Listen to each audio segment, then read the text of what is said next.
हर रोज की तरह से सुबह 5 बजे उठ करके अपना 1 घंटे का वर्कआउट कंप्लीट किया और उसके बाद से आ गई थी किचन में निहिर का लंच बॉक्स पैक करने के लिए। कई दिनों से मैं निहिर को लंच बॉक्स में पपाया, एप्पल और ऑरेंज ही दे रही थी।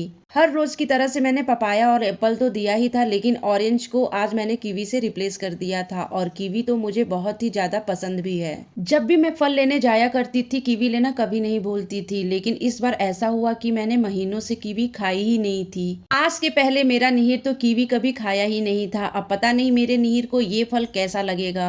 निहिर का फ्रूट्स वाला लंच बॉक्स तो मैंने पैक कर दिया था और अपने लिए भी मैंने फ्रूट्स काट लिया था।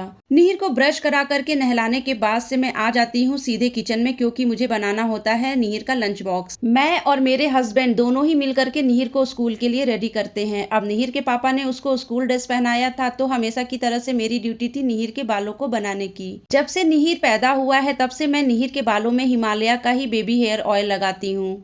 मैं टाइम टाइम से निहिर के बालों में तेल लगाती रहती हूँ ताकि निहिर के बाल हमेशा सुलझे ही रहें। निहिर अपने बाबा से बात कर रहा था, तब तक मैंने निहिर का पोनीटेल भी बना दिया। आज निहिर के पापा को ऑफिस जाना था और जब भी मेरे हस्बैंड ऑफिस चले जाते हैं तब मैं और मेरे फादर इन लॉ ही निहिर को स्कूल से घर वापस लेने के लिए जाते हैं। मेरा निहिर तो अब इतना समझदार हो चुका है कि उसको पता रहता है कि इस दुकान में खाने पीने का सामान मिलता है और वह हाथ छुड़ा करके भाग करके उस दुकान के अंदर भी चला जाता है। मेरा निहिर तो खाली हाथ घर जाने वालों में से तो बिल्कुल भी नहीं है, तो हमने निहिर को दिलवा दिया था उसका पसंदीदा चिप्स का पैकेट। घूमना फिरना तो हर किसी को पसंद है, मुझे भी बहुत ज्यादा पसंद है और जब भी मुझे मौका मिलता है घूमने फिरने का मैं वह मौका बिल्कुल भी नहीं छोड़ना चाहती हूँ। एक टाइम था कि मेरे बाल लंबे, काले और घने हुआ करते थे, लेकिन अब ना तो मेरे बाल लंबे हैं, ना ही काले हैं और ना ही घने हैं। मेरा निहिर अब 3 साल का होने जा रहा है और इन 3 सालों में आज पहली बार ऐसा हुआ है कि मैं अपने मन के हिसाब से आज बाहर निकली हूँ। मैं बाहर घूमना तो चाहती थी, लेकिन मेरा कोई ऐसा दोस्त ही नहीं था जिसके साथ मैं घूमने बाहर जा सकूं।